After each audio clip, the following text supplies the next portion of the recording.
Ya, pemirsa, sejak 3 tahun lalu PT Pos Indonesia telah menerapkan teknologi dalam penyaluran bantuan sosial. Dan berikut pemirsa dialog lengkap Febri Yunita bersama Direktur Utama PT Pos Indonesia Persero, Faisal Rohmat Jumadi. Penerapan teknologi di kinerja PT Pos Indonesia Persero terkait penyaluran bantuan sosial sudah dimulai sejak 3 tahun yang lalu. Hingga penyaluran bantuan sosial yang sedang dikerjakan oleh PT Pos Indonesia, yaitu penyaluran bantuan sosial sembako dan program Keluarga Harapan. Seperti apa penerapan teknologi yang dimiliki oleh PT Pos Indonesia dalam penyaluran bantuan sosial? Hari ini telah hadir bersama saya Direktur Utama PT Pos Indonesia, Bapak Faisal Rohmat Jumadi. Bapak, salam sehat. Iya, Pak, Pos Indonesia masih diberi amanah dan kepercayaan oleh pemerintah untuk menyalurkan bantuan sosial, itu ada sembako dan PKH. Nah, Pak Faisal, penyaluran bantuan sosial baik itu sembako dan PKH ini kan juga menjadi salah satu inovasi dan transformasi digital oleh PT Pos Indonesia. Nah, seperti apa Pak akuntabilitas dari PT Pos Indonesia terhadap proses digitalisasi dalam penyaluran bantuan sosial ini, Pak? Betul, jadi sebetulnya digitalisasi dalam proses bantuan sosial ini sangat membantu pertama Pos Indonesia untuk mempertanggungjawabkan tugas yang diberikan kepada Pos Indonesia gitu ya, itu penting.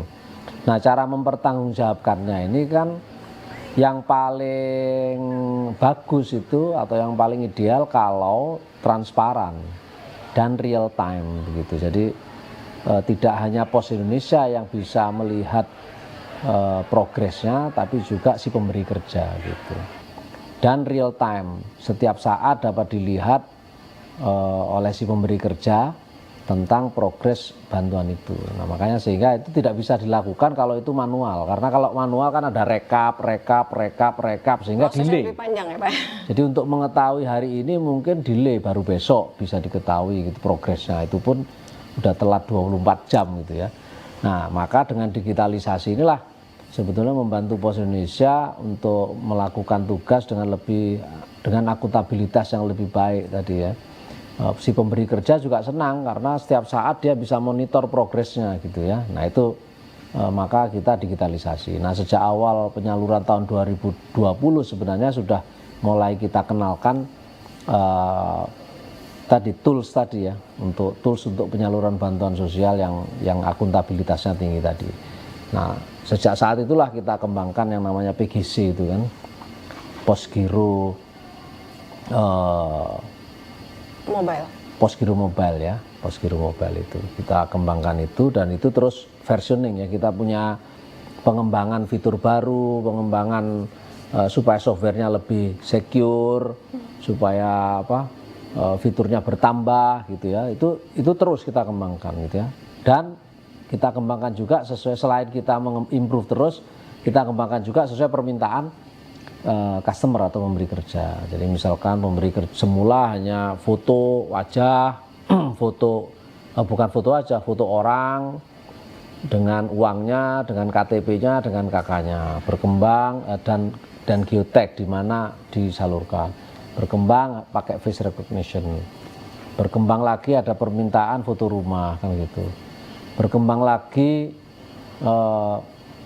yang tadi face recognition bisa dibedakan antara wajah orang dengan bukan orang, karena ada yang ngawur-ngawur juga petugas ini, di foto bukan orang gitu. Nah, itu nggak bisa kalau dengan AI sekarang, nggak bisa, kalau bukan orang di reject, harus difoto ulang sampai ada wajah orang gitu. Terus rumah sama, yang difoto harus rumah. Kalau pohon nggak bisa diterima, harus diulang lagi gitu ya. Itu semua menggunakan teknologi artificial intelligence ya, yang teknologi yang membuat software itu cerdas begitu. Dan itulah juga meningkatkan terus akuntabilitas kita kepada pemberi kerja gitu ya. Dan ini menurut saya akan terus berkembang gitu ya, karena pemberi kerja pasti akan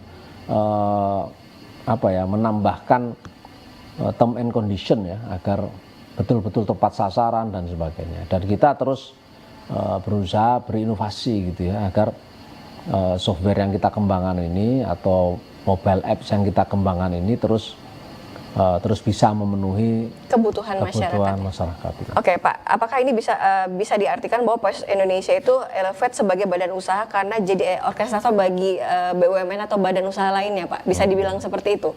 Ya, secara legal entity mungkin nggak berubah ya, PT Pos Indonesia tetap aja, tapi mungkin begitu jadi BUMN logistik ya harus ada brand baru gitu ya, yang menunjukkan bahwa sekarang kita menuju ke perusahaan logistik gitu. Jadi nanti itulah yang akan mendorong ya, istilahnya kalau saya bilang ini dibentuk menjadi perusahaan logistik ya, nanti semuanya harus bergerak ke sana tadi, mentransformasikan kompetensi utama B2C ke B2B tadi, dan ini akan perjalanan yang menurut saya tidak pendek ya.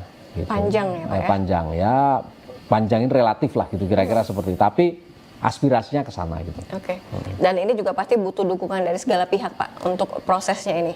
Oh iya pasti ya. Pertama tentu karena kami masih BUMN ya dukungan dari Kementerian BUMN. Nah, nanti ya dukungan dari seluruh BUMN pemilik barang. Ya, pemilik barang yang dibawa itu nanti dan seluruh BUMN yang punya anak perusahaan logistik, sehingga nanti bisa kita orkestrasi, karena kalau tidak semuanya ditaruh di atas meja kan kita jadi nggak tahu bagaimana mappingnya, kamu punya kelebihannya apa, kekurangannya apa, kebutuhannya apa, ini kan harus di mapping semua, sehingga nanti begitu kita tahu nanti bisa kita satu-satu kita, oh yang cara nurunkan kosnya begini, begitu ya, dan seterusnya gitu. Dan penklasteran itu dilakukan oleh PT Pos Indonesia tentunya. Ya mestinya begitu ya. Oke, terima kasih banyak Pak Faisal. Semoga transformasi digital yang dilakukan oleh PT Pos Indonesia yang cepat, aman, bisa terrealisasi. Pemirsa, demikian Pos Corner kali ini. Sampai jumpa.